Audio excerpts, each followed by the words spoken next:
Добрый день, дорогие студенты! Мы сегодня хотели прочитать вам лекцию по теме государственного финансового регулирования. На сегодняшний день, когда в стране такая эпидемия коронавируса, многие из вас сидят дома и сами замечаете, что вирус, он не только страшен своим заражением, но еще останавливает производство. Останавливая производство, не выпускающие товары или не произведенные услуги, они останавливают финансы в стране. А финансы – это кровь любого государства. Финансы, экономика. И вот финансовое регулирование, государственное регулирование финансов экономикой, то оно актуально для любого жителя, даже не имеющего специального образования, экономическое или финансовое в Казахстане.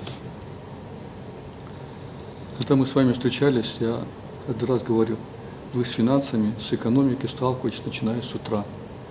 Моете лицо, завтракаете, собираетесь на учебу, едете на транспорте, и каждый из них подсчитывается в определенную сумму затрат. Суммы затрат складываются из элементарных вещей: стоимость поступающего воды в квартиру или тепла, электричество, стоимость продуктов питания, которые вы используете для обыденной жизни, транспортные услуги и многое другое. И все это деньги, финансы и экономика. Оно регулируется сначала в семье на покупку того или иного товара, на покупку продуктов, а потом из множества семей складывается общество. А из этого общества, чтобы регулировать, существует государственная система, государственное управление, в которых вы завтра после выпуска будете работать в самых различных отраслях.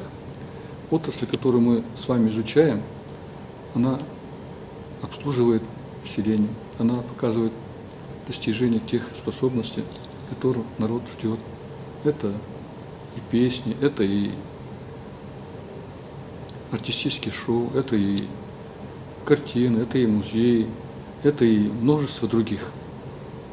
И в каждом из них, например, у нас университет, Казахский национальный университет искусства, он подготавливает талантливых людей для работы в системе культуры.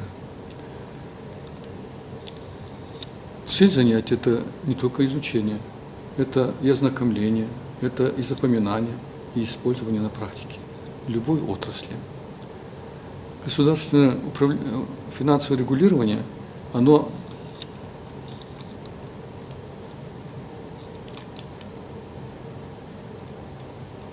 корректируется со стороны соответствующими финансовыми структурами. Это Министерство финансов, Министерство экономики. В Министерстве финансов есть, сами знаете, налоговая служба, комитет государственных доходов и многое другое.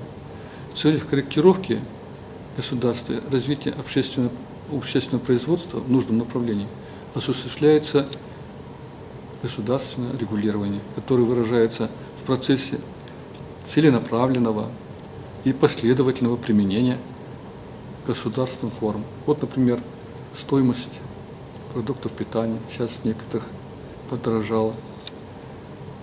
И методов финансового воздействия на субъектов хозяйствования для оказания влияния на макроэкономическом уровне. Поступательное развитие экономики в каждом конкретном этапе. Второе – это предпосылками осуществления государственного регулирования. Наличие, третье – демократического системы выражения взглядов и представляющих их демократических институтов для возможного свободного изъявления интересов всех слоев общества. На ваших глазах разные социальные строи, национальности, профессиональные уровни – это все отражается в ежедневных информациях по коронавирусу в различных странах. У нас, вы знаете, есть системность в государстве, есть стереотип, сложившийся не одним поколением, жителей Казахстана, и оно неплохо справилось с этими испытаниями при коронавирусе. Свободное излияние интересов для всех слоев населения, социальных, национальных, как я говорил уже, профессиональных, это все отражается на самых осуществлении форм управления. Порождает иногда неприятие и отторжение их обществом, если неправильно смогли произвести ту или иную регулирующее управление, искажение выполнения, низкую эффективность работы государственных структур. Элементарные вещи. Мы получили врасплох эту болезнь. Не все органы здравоохранения были готовы встречать их в форме с специальной одеждой, специально защищающими средствами, всеми теми лекарствами, которые необходимы для этого эпидемии. Но тем не менее, на ходу перестраиваясь, государственная система управления смогла вложиться в сроки по сравнению с другими государствами. Вы сами видите и хорошую организованность, и в отдельных регионах низкую эффективность. Это естественный вопрос, потому что все исправляется в процессе работы, заранее готовясь к тем или иным мероприятиям. Ограничение передвижения, изоляция больных, подготовка специальных госпиталей для лечения, подготовка специальных специалистов, изолирование их, обеспечение продуктами питания, обеспечение их финансами для прожиточного минимума выделения тех, кто не имеет возможности зарабатывать или получать от государства деньги как бюджетная организация. Но тем не менее, наличие в стране отлаженной законодательной системы, четко и оперативно регулирующую настоящие финансовые производственные процессы, соблюдающие нормы и правила поведения в хозяйственной деятельности, все это сказалось на ваших глазах, как это делается. В более широком смысле слова, законодательная система должна способствовать формированию нравственного климата. А нравственный климат у нас оказался хорошим. Поддерживая друг друга, поддерживая специалистов, отдающих всю свою способность, особенно медицинские работники, организаторы государственные, чиновники, по мере своих способностей, каждый на своем уровне проводил свою работу. Вот, например, система должна способствовать формированию общественного мнения, которое выходит за рамки чисто юридической ответственности.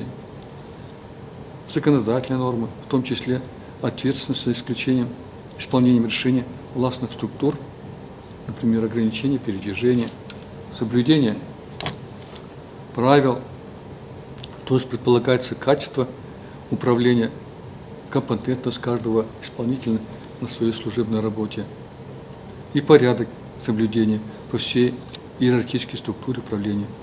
Данное положение невозможно осуществить без действия предпосылки.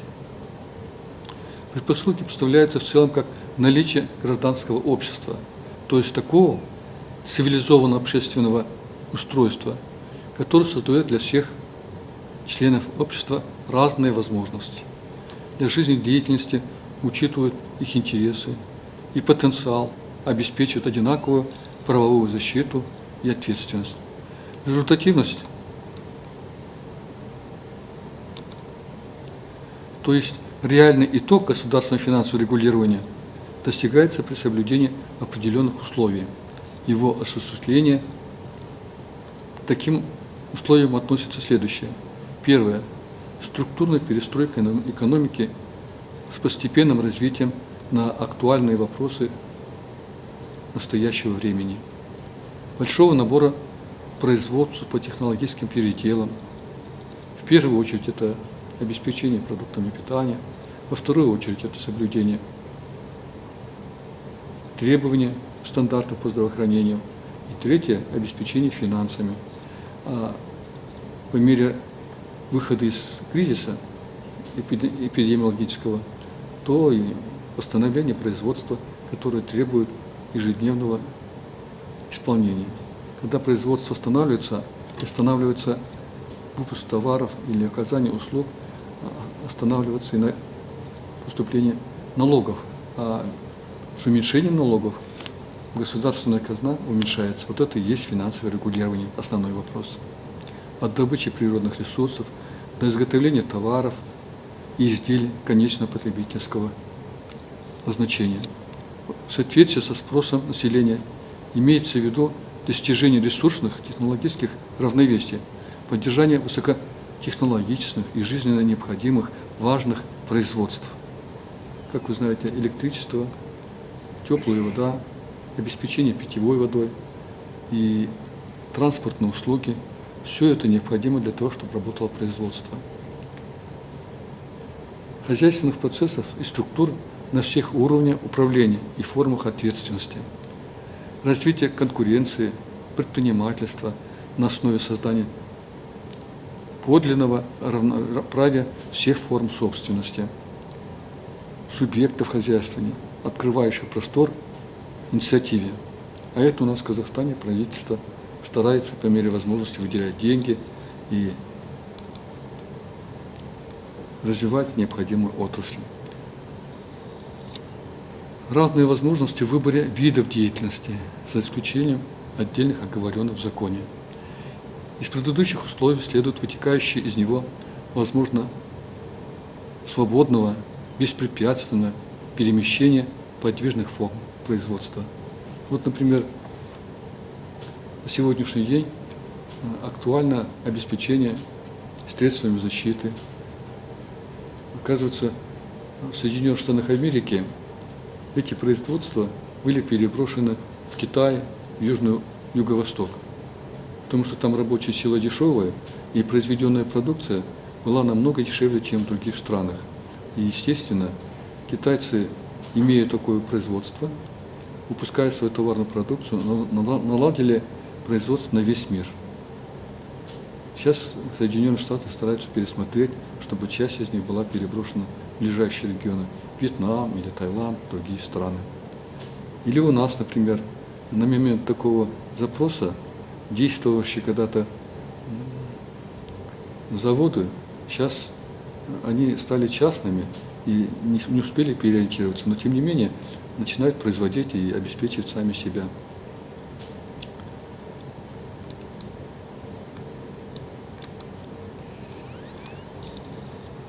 Процесс регулирования характеризуется многообразием объективных и субъективных факторов, условий функционирования экономики, использования разных категорий их элементов. Поэтому важно разграничить по этим основным системам государственного регулирования, классифицировать на типы, виды, формы и методы. Типы включают экономическое с их частями, финансовым, ценовым, кредитным, валютным, оплатой труда и административным. Если так простыми словами сказать, финансовым – это деньги, ценовые, как вы знаете, рост цен на товары, пользующиеся спросом, это естественный фактор, потому что цены на них будут повышаться, а количество процентов 60-40 завозится нам в Казахстан. Кредитными это регулируются проценты, чтобы люди могли и купить, и могли рассчитаться с взятыми кредитными. Валютными, как вы знаете, валюта, например, стоимость, зависит от стоимости нефти в мировом рынке товаров. Они в количестве уменьшились, но сейчас опять производится увеличение производства нефти и одновременно снижение цены. Но тем не менее оно меняется в зависимости от спроса. Оплата труда тоже зависит от спроса того или иного товара, тех или иных услуг. Например, заработная плата на сегодняшний день была у медицинских работников средняя, по тем запросам, которые сейчас у нас существуют, начали увеличивать. Это естественный вопрос, потому что не хватает специалистов, не хватает работников в опасных отраслях производства. Виды финансов регулирования, процессы, протекающие в перечисленных видах, характерные для соответствующих финансовых субкатегорий и общие для всех пример. Например, бюджетной формой является финансирование субвенций, субсидии, финансового внешнее инвестирование, внешние займы, внешний долг, разнообразные формы и государственных кредитных финансовых регулирований. Общей формой является планирование, прогнозирование. Вы знаете, любая вид деятельности, хоть производство товаров или оказание услуг, это все сначала планируется. Мы производим, например, на сегодняшний день столько-то халатов, а сколько надо? Оказывается, надо больше. Значит, те структуры, которые могут производить халаты или медицинское оборудование, надо перестраивать на спрос. Конечно, можно и завести, но это займет времени, а тут уже изготавливать на местах.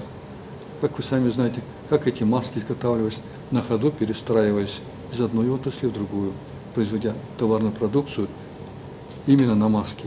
Масками сейчас Казахстан обеспечен. Медицинскими одеждами тоже обеспечиваются. Иногда завозятся с других стран. Но стараются выйти с этого кризиса. Это только на примере Казахстана говорю. А я больше ориентируюсь на Америку, как они там. Оказывается, американцы тоже не успевают. До смешного доходило. Германия заказала в Китае определенное количество медицинских одежды и защитные товары. Они на ходу смогли перебросить целый корабль, ориентировать на Америку. И вроде бы из дружественные страны, а были неприятные такие вещи. Но тем не менее успевает Китай обеспечить и это.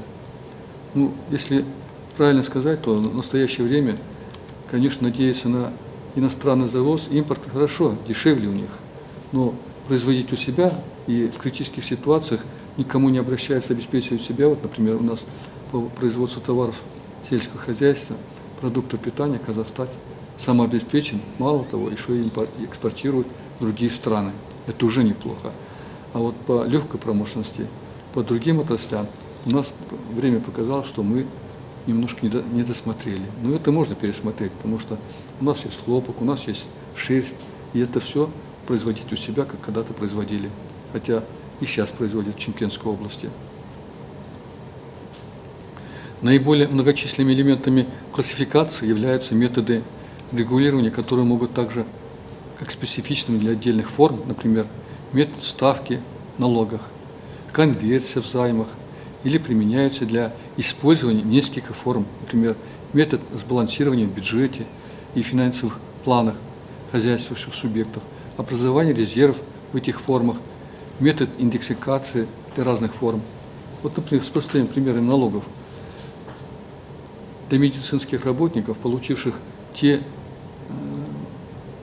форму заработной платы, недавно правительство узаконило за этот период работы налогом их не облагать. Вот простой пример финансового регулирования государством. Например, в налогообложении применяются методы санкций, декларирования доходов, имущества, активов, льготирования, а также авансовые платежи и другое. При бюджетном финансировании, нормировании расходов, процентное начисление средств, методы финансирования дефицита и бюджета, использование бюджетного излишка и так далее. Как вы знаете, государственный бюджет у нас планируется за полгода до наступления следующего года и утверждается 2-3 месяца до Нового года. В других странах, например, он утверждается в середине года и отчитывается в середине года, или в других странах раньше утверждаются, в зависимости от ситуации. Но тем не менее у нас государственный бюджет, как вы знаете, имеет сбалансированность, и этот сбалансированный плановый бюджет, он помог государству выстоять в часы испытания нашего государства, не только нашего, и других государствах. У кого-то их не хватило денег. Например, Европейский Союз только сейчас начал выделять другим странам, по мере возможности Германия, для оказания медицинских услуг финансовых. Нам, например, другие страны не всегда могли выделить, хотя есть возможность и нам другим обеспечить. Что мы сделали, Казахстан, поставляя в Украину, например, другие страны, то, что они просили от нас. Основными методами валютно-финансового регулирования являются валютный курс. Он как бы балансирует между другими странами и нашим государством на спрос того или иной продукции и импорта или экспорта наших товаров. Например, пшеница или другие товары у нас во много крат выросли, чем было до эпидемии. Ставки на денежный капитал, курсы международных платежных средств в ценных бумагах, разнообразные методы страхования от валютных рисков. Международные платежные средства и ценные бумаги, например, американские, они тоже то в цене упали, то постепенно поднялись. В внутрихозяйственных виде регулирования применяются методы коммерческие или хозяйственные расчеты. Внутрихозяйственный имеется в виду перерасчет с одного товара, который поставляли, или услуг в другие отрасли, перекрывая его поставкам других товаров или другими услугами. Нормирование средств. На каждую определенную продукцию или на каждого человека есть норматив. За день среднего возраста люди или дети или старшего поколения потребляют столько-то калорий продуктов питания. А это закладывается в основу, сколько за год необходимо мяса, молока, макаронов, капусты и так далее. И по этим нормативам закладывается стоимость товаров, продуктов питания, стоимость товаров одежды, стоимость товаров строительных, стоимость товаров, то, что мы сами производим и делаем услуги, например, электричество или подача тепла. Вот это все делается по бюджетному планированию, а потом примерно перебрасывается в зависимости от спроса. Но большую роль в финансовом регулировании экономики играет финансовый рынок. Как вы знаете, финансовый рынок, он представляет собой экономическое отношение, связанное с движением денежных средств капитала в разных формах и ценных бумагах. И этот рынок не только на ценные бумаги, это и рынок на продуктов питания, это рынок на, как я сказал, острые, злободневные, необходимые для государства населения, одежду, тепло, например, некоторые страны нуждаются в угле, в газе, в нефти. Вот это все сказывается потом на нашем финансовом регулировании экономики государства. Он является составной частью рыночных отношений и органически связан с товарами и другими рынками земли, природных ресурсов, рабочей силы, жилья и других недвижимостей, страховыми, валютными технологиями и другими процессами финансовых. Например, страхование помогло нашему медицинскому обслуживанию, когда мы привозили своих граждан из других стран. Или они у себя там, будучи в других странах, воспользовались страховой медициной, валютными, технологическими стоимостями финансовыми регулированием. В экономической литературе, в хозяйственной практике финансовый рынок принято трактовать расширительно, с включением денежных, кредитных, валютных рынков и рынков капитала. Это обусловлено сложившейся практикой в основной мировой и рассматривается финансовая категорию, тождественную категорию денег и стоимости в целом. О чем я и с самого начала лекции говорил, то, что делается в мире, Казахстан не исключение, тем более у нас сейчас свободные торговые отношения с странами Евросоюза, со странами бывшего советского лагеря и со всеми другими государствами. за исключением отдельных моментов, когда мы не можем продавать те товары, которые очень необходимы для нашего государства. Денежный рынок представляет собой рынок платежных средств, включающий не только наличные деньги, но и безналичные платежные средства. Кредитный рынок связан с кредитными операциями банков, по судам. На рынках капиталов осуществляется движение среднесрочных и долгосрочных накоплений участников общественного производства. На финансовом рынке объектом купли-продажи являются специфические товары, деньги и ценные бумаги. Важное место на финансовом рынке занимает рынок ценных бумаг, представляющий собой экономическое отношение, опосредуемое движение ценных бумаг. Он также называется фондовым рынком, поскольку связан с обращением фондовых ценностей, ценных бумаг и производных ценных бумаг. Как, например, сейчас в Америке Федеральная резервная система тоже перестраивается. Как вы знаете, раньше доллар обеспечивался золотом, сейчас он не обеспечивается золотом, он только обеспечивается акциями государственных или товаров, имеющих стоимость в американской фондовом рынке. Например, Китай поставляет товар, оказывается, не всегда берет доллары, а берет акции американских компаний, которые за это обеспечивают им реализацию товаров, производимых в Китае, и одновременно гарантируют, что в любой предъявленный срок они оплатят эту акцию ценных бумаг. Раньше было и в Советском Союзе, особенно в Казахстане, да и сейчас есть, когда ценные бумаги представляют равноправную стоимость деньгам. С функциональной точки зрения финансовый рынок – система рыночных отношений, обеспечивающая аккумуляцию и перераспределение временно свободных денежных средств хозяйственных субъектов, банков, государств.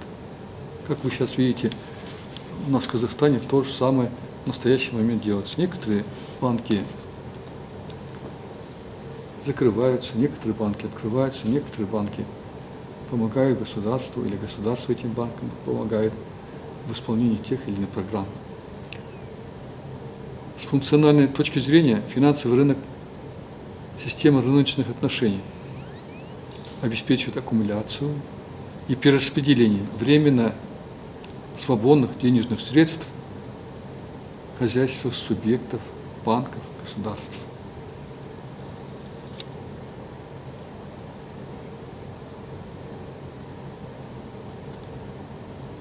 В зависимости от типов рынков определяет условия функционирования финансового рынка, к которым относится наличие упорядоченного товарного рынка, то есть сбалансированность спроса и предложения, закон рыночных отношений и предложений по товарам, услугам любого вида назначения, нормальное регулирование денежного обращения со стороны Государственного банка. Сюда относится контроль над эмиссией по наличному и безналичному обороту.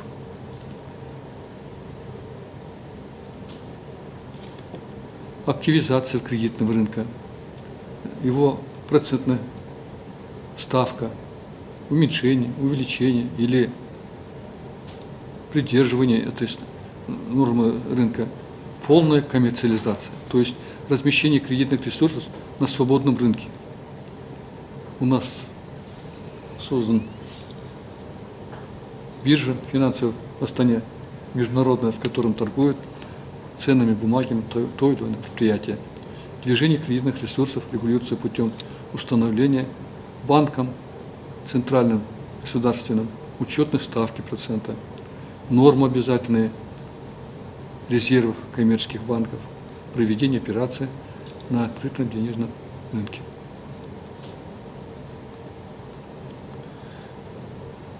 Финансовый рынок широко самостоятельный, сокращает роль государства в перераспределении финансов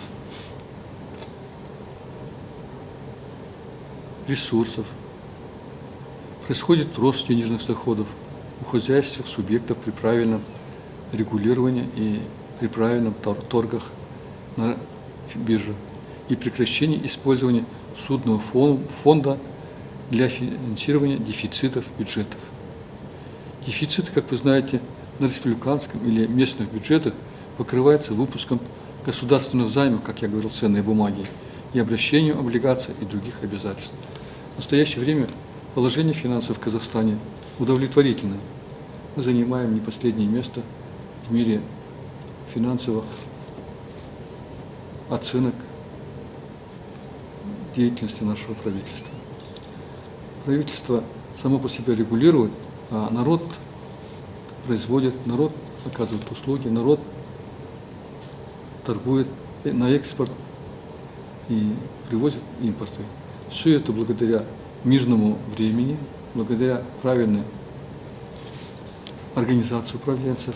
Конечно, есть и недостатки, как в любой сфере, но это не настолько страшно, чтобы не решить эти вопросы. Я бы хотел пожелать вам, студенты, успехов. Это испытание не только для нашего государства, эпидемия коронавируса. Это испытание для всего человечества. Люди пересматривают бывшие ценности, когда в первую очередь ставились деньги, во вторую очередь ставились какие-то другие мечты. Оказывается, в первую очередь это здоровье любой нации, любого семьи, любого человека. А оно складывается из его правильных оцениваний. Что в первую очередь надо делать? Безопасность, как в медицинском отношении, так и в международном отношении. И третье – терпение и обязательно сплоченность в любой жизненной испытании. Спасибо вам за внимание.